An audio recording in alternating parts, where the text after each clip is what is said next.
राधे राधे। हरे कृष्णा। कैसे हो आप सभी लोग? आशा करती हूँ आप सभी परम मंगल में होगे, स्वस्थ होगे, अच्छे होगे।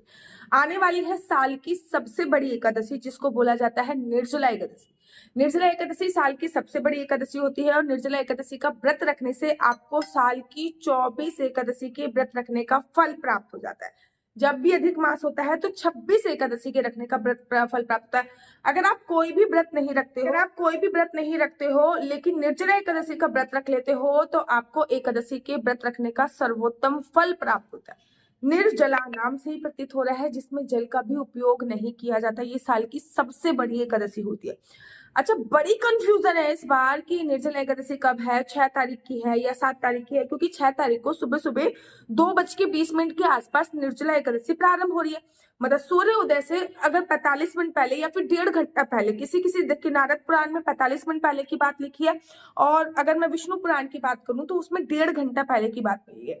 सूर्य उदय से 1.5 घंटा पहले अगर जो तिथि होती है वही तिथि मान्य होती है। सूर्य उदय होने का जो समय है वो 4:30 बजे के आसपास आप मोटा मोटा मान लीजिए, और हमारी जो एकादशी तिथि प्रारंभ हो रही है वो 2 बजे के आसपास मान लीजिए, 2-2:30 बजे के आसपास एकादशी तिथि मान क्या लो, 2-2:30 बजे के आसपास एकादशी तिथि प्रारंभ होगी। नो डाउट उदय तिथि के अनुसार भी हमें 6 तारीख को एकादशी मिल रही है। पूरे दिन की 6 तारीख को एकादशी है। अगर मैं खाटू श्याम की बात करूं तो खाटू श्याम सीकर में भी 6 तारीख को निर्जला एकादशी का व्रत बनाया जा रहा है। श्री धाम वृंदावन की बात करूं तो बांके बिहारी जी के मंदिर में भी 6 तारीख को निर्जला एकादशी का व्रत बनाया जा रहा है। लेकिन वही मैंने आपको बताया ना कि 6 तारीख को अराउंड अराउंड सुबह सुबह 2 बजे एकादशी तिथि प्रारंभ हो रही है। वही एकादशी तिथि का जो विश्राम हो रहा है वो 7 तारीख को हो रहा है, अराउंड अराउंड सुबह सुबह 7:45 के आसपास। श्रीधाम वृंदावन में भी एकादशी जो है वो 2 भागों में डिवाइड हो गई है। एक 7 तारीख का भी व्रत रख रहे हैं कुछ लोग, कुछ 6 तारीख का भी व्रत रख रहे हैं।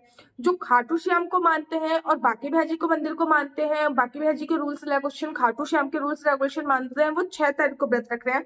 अपितु जो वृंदावन में जो लोग इस्कॉन टेम्पल के रूल्स रेगुलेशन मानते हैं, गौड़ी संप्रदाय के रूल्स रेगुलेशन मानते हैं, राधा माधव के मंदिर के रूल्स रेगुलेशन मानते हैं, निम्नक संप्रदाय के रूल्स रेगुलेशन मानते हैं, वो लोग 7 तारीख का व्रत रख रहे हैं। शास्त्रों में ऐसा वर्णन आया है कि अगर एकादशी 2 दिन पड़ जाती है तो दूसरे दिन की एकादशी का व्रत रखना सर्वोत्तम माना जाता है। ठीक है ना? लेकिन ऐसा नहीं है कि 6 तारीख को आप चावल भी खा लो और सब कुछ भी खा लो। ठीक है, लेकिन ऐसा है कि वैष्णव जो एकादशी बोली गई है, जो वैष्णव एकादशी वो 7 तारीख की। गृहस्थ लोग जिस एकादशी का व्रत रखेंगे वो 6 तारीख की बताई गई। अब आप जिसको भी रूल्स रेगुलेशन को फॉलो करते हो आप उसकी बात मान सकते हो। 6 और 7 तारीख दोनों ही दिन एकादशी है। अगर मैं बेस्ट करूं कि 6 तारीख का व्रत रखना सबसे सर्वोत्तम होगा या 7 तारीख का व्रत रखना सबसे सर्वोत्तम होगा, तो नारद पुराण में ऐसा वर्णन आया है कि अगर हम द्वादशी युक्त एकादशी का व्रत रखते हैं तो हमें 1000 एकादशी के व्रत रखने का फल प्राप्त होता है। द्वादशी तिथि भगवान श्री हरि विष्णु को बहुत प्रिय होती है।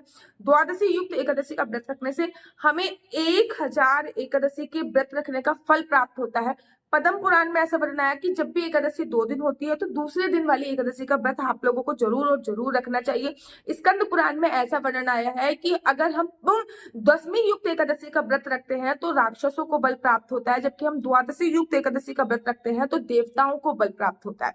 नो डाउट कि इस्कॉन टेम्पल में 7 तारीख की एकादशी बनाई जाएगी, निम्नक संप्रदाय में 7 तारीख की एकादशी बनाएगी। मैं फिर भी बार बार ये बोलती हूँ कि आप जिस भी संप्रदाय को फॉलो करते हो आप उस संप्रदाय की बात मान सकते हो, लेकिन अगर आप 6 तारीख को व्रत रखोगे तो आपको व्रत का जो पारण है ना, वो 7 तारीख को करना होगा। और 7 तारीख को जो व्रत के पारण का समय आप लोगों को प्राप्त हो रहा है वो लगभग 12 बजे के आसपास, 12, 11, 11:30 बजे के आसपास प्राप्त हो रहा है, क्योंकि पहले हरिवासन समय निकलने के बाद ही हमको एकादशी का व्रत का पारण करना होता है। तो व्रत जो होता है ना 6 तारीख को, आधे दिन 7 तारीख का भी व्रत हो जाएगा, लेकिन अगर आप 7 तारीख को व्रत करते हो तो आपको 8 तारीख को व्रत का पारण करना होगा। वो सर्वोत्तम माना जाता है। अगर आप मेरी बात करो कि मैं दोनों दिनों में से कौन से दिन व्रत रखूंगी, तो मैं 6 तारीख को फलाहार खा के व्रत रखने वाली हूँ और 7 तारीख को मैं निर्जला व्रत रखने वाली हूँ। आप भी ये कर सकते हैं, 6 तारीख को फलाहार खा के रख सकते हैं और 7 तारीख को निर्जला व्रत रख सकते हैं। लेकिन ऐसा नहीं है कि 6 तारीख को अगर आप व्रत नहीं रख रहे तो आप 10वीं तिथि के नियमों का पालन कर रहे हो, उसमें रोटी सब्जी इत्यादि सब खा रहे हो। हमेशा एकादशी का जो व्रत होता है वो त्रिदिवसीय व्रत की श्रेणी में आता है, अर्थात 3 दिन का व्रत होता है। 3 दिन के व्रत से मेरा मतलब ये नहीं है कि 3 दिन तक आपको व्रत रखना होता है। त्रिदिवसीय से व्रत से मेरा मतलब होता है 3 दिन तक व्रत के जो नियम होते हैं उनको पालन करना होता है। जैसे कि 10वीं तिथि पे संपूर्णतः ब्रह्मचर्य का पालन करना होता है, एकादशी पे भी ब्रह्मचर्य का पालन करना होता है, द्वादशी पे भी ब्रह्मचर्य का पालन करना होता है। एकादशी के व्रत का मतलब ये नहीं है कि आप भूखे रह रहे हो और संभोग क्रिया कर रहे हो। एकादशी का मतलब होता है 5 कर्मेंद्रियां, 5 ज्ञानेंद्रियां और एक मन, इन 11 चीजों को भगवान पे पूरी तरीके से समर्पित कर रहे हैं। हम व्रत हैं, भूखे पेट, माइंड हमारा खाने पे जा रहा है, तो ये एकादशी का व्रत नहीं होता। 5 कर्मेंद्रियां, 5 ज्ञानेंद्रियां और मन को भगवान के चरणों में लगाना ही एकादशी का व्रत बोला जाता है। तो 10वीं तिथि पे पृथ्वी शयन करना होता है, एकादशी पे पृथ्वी शयन करना होता है, द्वादशी तिथि पे भी पृथ्वी शयन करने की बहुत बड़ी महिमा है। 10वीं तिथि पे सूर्यास्त के बाद कुछ भी खाना नहीं खाना होता। द्वादशी तिथि पर भी एक समय भोजन खाने का प्रावधान शास्त्रों में बोला गया है। 10वीं तिथि पर लहसुन, प्याज, मांस, मदिरा, मसूर की दाल का सेवन नहीं करना चाहिए। द्वादशी तिथि पे भी लहसुन, प्याज, मांस, मदिरा, मसूर की दाल का सेवन बिल्कुल निषेध बताया गया है। एकादशी पर हमेशा 10वीं तिथि से नियम लागू होते हैं और द्वादशी तिथि पे विश्राम होते हैं, इसलिए एकादशी का व्रत जो होते हैं उसके रूल्स रेगुलेशन थोड़े कठिन होते हैं।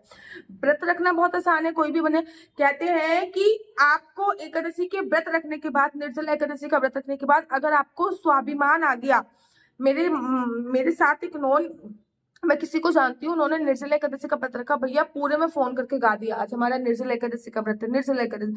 अगले साल वो व्रत ही नहीं रख पाई।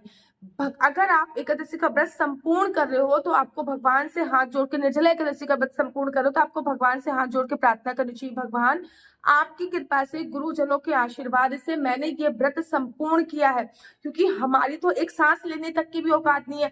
लेकिन कहते हैं ना, एकादशी का निर्जला व्रत रखने के बाद अगर थोड़ा सा भी स्वाभिमान आ गया तो आपको एकादशी का जो फल होता है वो कम हो जाता है। निर्जला एकादशी का व्रत भी जो आपको पता है कि पूरे 5 प्रकार से रखा जाता है, वो मैं दूसरी वीडियो में बताऊंगी कि निर्जला एकादशी का व्रत कौन से 5 प्रकार से रखा जाता है।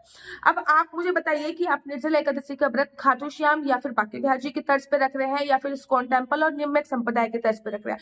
कौन से दिन व्रत रखना आपके लिए सर्वोत्तम है? मैं जो व्रत रखूंगी, मैं 7 तारीख का ही व्रत रखूंगी, लेकिन 6 तारीख को मैं 10वीं तिथि के सभी नियमों का पालन करते हुए 6 तारीख को भी मैं फलाहार से व्रत रखूंगी। जब भी आप ऐसा व्रत रखते हो तो संकल्प के लिए आपको 48 घंटे का संकल्प लेना होता है। जब भी आप देखो, क्योंकि बिना संकल्प के व्रत आधा अधूरा माना जाता है, तो आपको संकल्प 48 घंटे का लेना चाहिए, ठीक है ना। ये मेरा नीचे आपको नंबर दिख रहा होगा, मेरा नंबर है 4 बार 9 20 25 65। आई रिपीट अगेन, 4 बार 9 20 25 65। आपका बच्चा जॉब करेगा या बिजनेस करेगा? बिजनेस करेगा तो किस फील्ड में बिजनेस करेगा? जॉब करेगा तो किस सेक्टर में जॉब करेगा? क्या है आपके बच्चे का लकी नंबर? क्या है आपके बच्चे का लकी कलर? क्या कुंडली में राजयोग है या नहीं? कौन सी फील्ड में जाना चाहिए उसको? बिजनेस करना चाहिए तो किस चीज का बिजनेस करना चाहिए? जॉब करनी चाहिए तो किस फील्ड में जॉब करनी चाहिए? आपकी शादीशुदा जिंदगी अच्छी नहीं चल रही है, वैवाहिक जीवन अच्छा नहीं चल रहा, क्या कुंडली में विदेश जाने का योग है, हस्बैंड वाइफ की आपस में नहीं बन रही है, संतान प्राप्ति नहीं हो रही है, कौन सा पूरे साल में कौन सा समय पीरियड आपके लिए अच्छा रहता है, ये सभी जानकारी आप मेरे से कुंडली के माध्यम से प्राप्त कर सकते हैं। याद रखिए, कुंडली देखना बिल्कुल भी फ्री नहीं है, कुंडली देखने के थोड़े से चार्जेस है। और इसमें राधे वृंदावन धाम से दोबारा से इतना सारा सामान हमारे पास आ चुका है। इस बार सामान की खासियत ये है कि हमने ना लैब टेस्ट कराया था। वैसे तो हमें पूरा यकीन था, क्योंकि पहले हमने एक पीसों का लैब टेस्ट कराया हुआ था। इस बार हमने बड़े सारी चीजों का लैब टेस्ट कराया। फॉर एग्जांपल, जितने भी मुखी रुद्राक्ष हैं, इन सबका लैब टेस्ट होकर हमारे पास आ चुका है। ये देखिए, ये 2 मुखी रुद्राक्ष हैं, सबका लैब टेस्ट होकर हमारे पास आ चुका है। ये देखिए, ये 8 मुखी रुद्राक्ष है, सबका लैब टेस्ट होकर हमारे पास with x-ray with lab test. तो ये 2 मुखी से लेकर 10 मुखी रुद्राक्ष तक का सबका लैब टेस्ट हमने कराया। उसके बाद हमने मालाओं का भी लैब टेस्ट कराया कि भैया ओरिजिनल है कि नहीं है। लैब टेस्ट कराने में पैसा तो बहुत लगता है, लेकिन अगर आप लोगों को लैब टेस्ट की माला चाहिए तो अब आपके पास वो भी अवेलेबल होगी। तो ये लैब टेस्ट की माला है, ये जपने वाली लैब टेस्ट की माला है, इसका भी लैब टेस्ट कराया कि 100% ओरिजिनल। सीख रुद्राक्ष की माला, इसका भी लैब टेस्ट कराया है। और ये बताओ किस काम आती है? मुझे तो पता है, आपको पता है तो मुझे कमेंट्स करके बताओ। इस नंबर पे मैं किसी भी प्रकार से कोई भी क्वेश्चन आंसर का रिप्लाई नहीं देती। ये नंबर केवल और केवल मैंने कुंडली दिखाने के लिए दिया हुआ है। अगर आपको मेरी वीडियो अच्छी लगती है तो आप अपना यूट्यूब चैनल हरि बोल को लाइक शेयर सब्सक्राइब करना बिल्कुल भी मत भूलिए। तब तक के लिए मुझे दीजिए इजाजत। राधे राधे, हरे कृष्णा, हरि बोल। आप सभी को निर्जला एकादशी की अनंत और अनंत शुभकामनाएं। राधे।